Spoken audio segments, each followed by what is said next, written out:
¿Cuál es el camino hacia la mejora? Esta pregunta está planteada tanto para jugadores como para entrenadores. A los jugadores se les dotará de recursos y herramientas para que puedan buscar sus soluciones propias. Y serán los entrenadores quienes se las proporcionen, pero siempre respetando que el jugador es el protagonista de la solución. Situamos la pregunta en la transición entre formación e inicio de rendimiento, ya que considero que es la fase donde jugadores con mayor proyección sufren este estancamiento que incluso les lleva a abandonar el deporte. Lo primero, tenemos que entender el jugador como un todo. La mejora no se puede limitar únicamente al aspecto técnico-táctico. El jugador está condicionado por un entorno social, tanto fuera como dentro del régimen deportivo, y una capacidad de gestionar emociones y sentimientos a la vez causada por ese entorno social.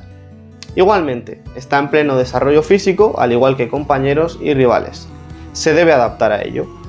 Por lo tanto, estamos en una fase con muchos cambios en la que es necesario la involucración del jugador para poder adaptarse a ellos. Hoy día está muy estipulado el análisis DAFO en equipos profesionales. Se analizan las debilidades y amenazas, al igual que fortalezas y oportunidades. Esto nos permite establecer unas directrices que nos conducirán al éxito. Pero, ¿se traslada eso al plano individual? ¿Se involucra al jugador en su propio proceso de aprendizaje? Yo creo que en esta faceta hay mucha margen de mejora. No concibo mejora ninguna si previamente no hay un análisis interno de la situación en el contexto determinado. El jugador se tiene que sentir privilegiado de poder tomar conciencia de cuáles son sus errores para poderles darle solución. Creo que debe asumir el error como parte del proceso de aprendizaje.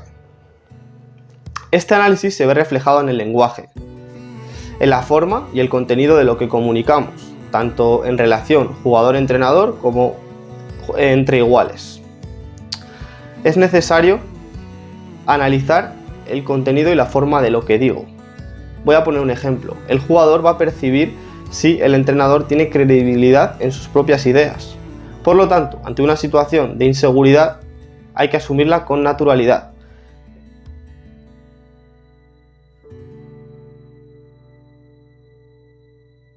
Vamos a profundizar en la táctica individual, entendida como la suma de comportamientos de un jugador para obtener un beneficio colectivo. Se distinguen tres elementos fundamentales: posicionamiento, movimiento y ejecución. Definimos posicionamiento como la ocupación de un jugador dentro del terreno de juego en referencia al eje longitudinal, la profundidad y el eje transversal, la amplitud. Este posicionamiento viene marcado por distintos factores: situación concreta de juego, momento o fase del juego en la que nos encontremos, altura y movimiento de mis compañeros, altura y movimiento de mis rivales y el modelo de juego, la pretensión del juego. A esto le sumamos también la importancia del perfil corporal, entendido como la orientación de mi cuerpo en búsqueda de la ventaja en el juego. Vamos a ir a un ejemplo. Situación de juego en la que recuperamos balón. Yo, como posible receptor, y si estoy libre de marca, voy a tener una orientación abierta para poder encadenar el control y el pase e iniciar la conducción en fijación, tratando de combatir al rival con velocidad en ataque.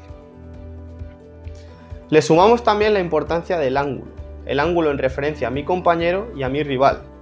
El ángulo va a determinar el éxito en crear la línea de pase.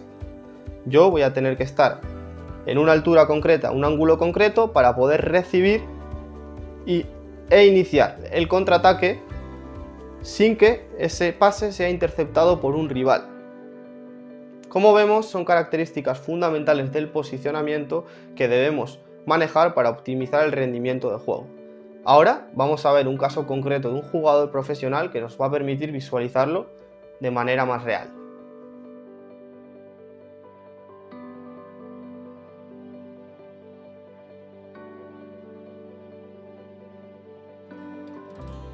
Nos fijamos en Víctor Sánchez, dorsal número 4 del Español, y su orientación corporal. Como vemos, no pierde la referencia del balón ni de su par y estaría dispuesto a una ayuda defensiva en caso de filtrar entre líneas.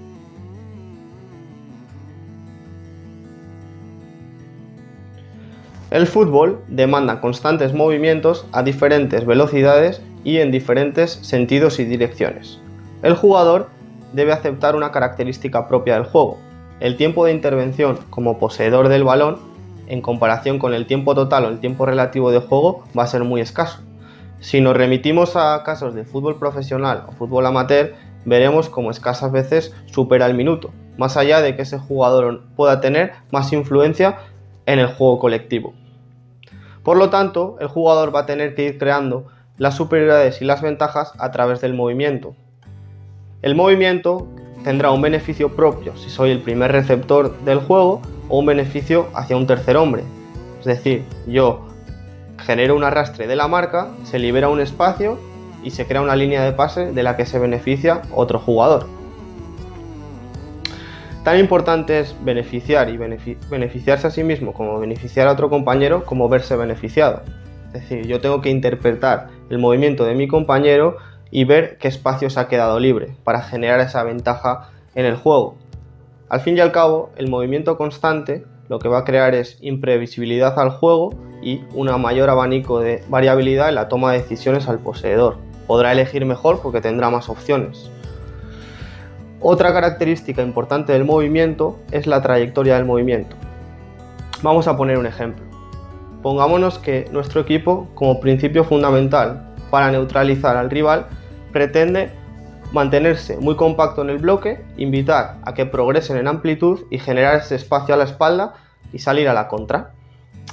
En este momento en el que los rivales están progresando en amplitud y estemos basculando, el jugador no podrá ir en diagonal hacia su par en la trayectoria de acoso, porque estaremos invitándole al rival, creando el ángulo de pase para que progrese en profundidad. En cambio, si la trayectoria del movimiento es más curva, estaré tapando esa línea de pase en profundidad y le invitaré a que juegue en amplitud a orientar la presión hacia una zona.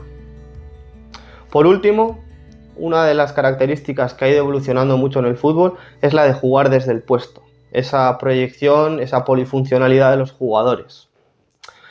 Luego, más allá, veremos un ejemplo muy específico en el contexto real de juego. En principio, los jugadores tienen que asumir unas responsabilidades en unas zonas determinadas, pero la propia inestabilidad del juego o la inestabilidad que le quiero dar yo para crear ventaja me obliga a proyectarme hacia otras zonas, asumiendo otros comportamientos y otras responsabilidades. Esto conlleva que otro jugador interprete ese movimiento y ocupe mi zona manteniendo una estructura de juego.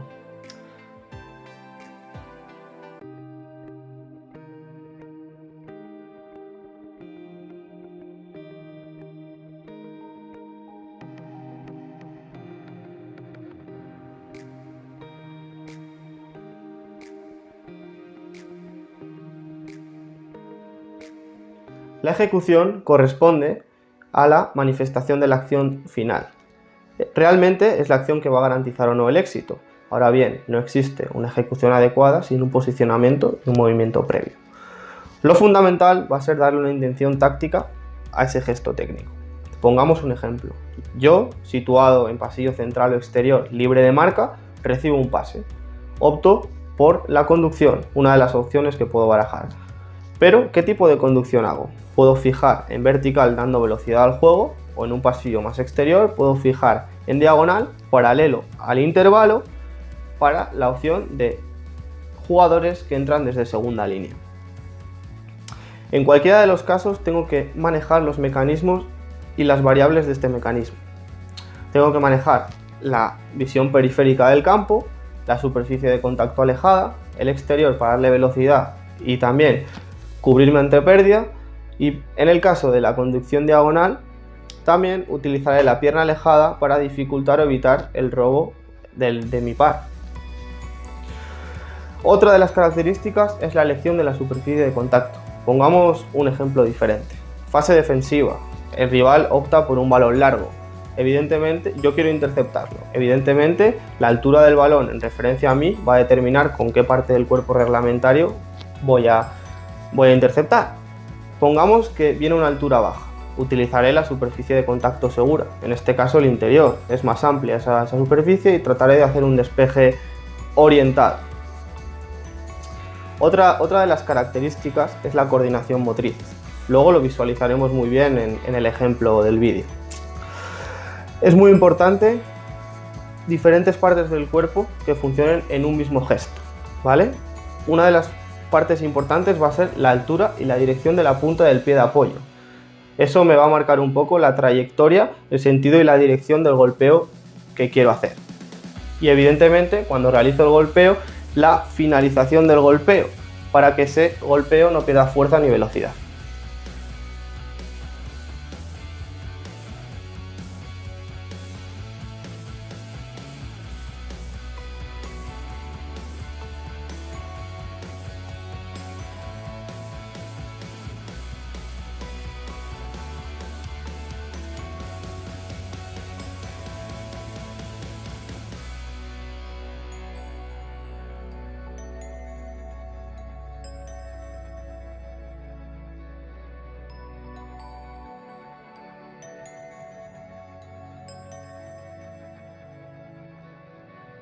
En caso de que nos sintamos estancados o alguien de nuestro entorno se sienta estancado, que el último paso sea resignarse y abandonar el deporte. Vamos a romper con el esquema de que el estancamiento es parte del proceso del fútbol y no se puede hacer nada contra ello. La solución existe y encima, con mucho esfuerzo y sacrificio, esa solución está en nosotros mismos.